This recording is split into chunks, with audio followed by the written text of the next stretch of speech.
અંકલેશ્વર ઔદ્યોગિક વસાહતમાં વીજ ટ્રાન્સફોર્મરમાં અચાનક આગ ફાટી નીકળતા દોડધામ, કોઈ જાનહાનિ નહીં। અંકલેશ્વર ઔદ્યોગિક વસાહતમાં વીજ ટ્રાન્સફોર્મરમાં અચાનક આગ ફાટી નીકળતા દોડધામ મચી જવા પામી હતી।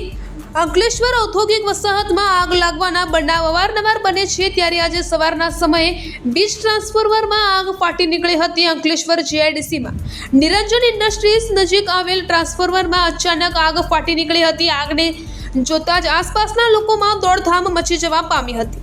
બનાવની જાણ થતાની સાથે જ અંકલેશ્વર ડીપીએમસીના 3 ફાયર ફાઇટરો તાત્કાલિક ઘટના સ્થળે દોડી આવ્યા હતા અને આગ પર કાબુ મેળવવાના પ્રયત્નો શરૂ કર્યા હતા।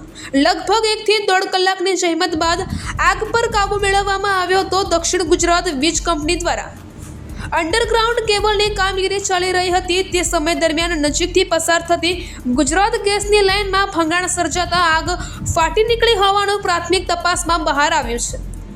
રિપોર્ટર કેતન મહેતા, અંકલેશ્વર।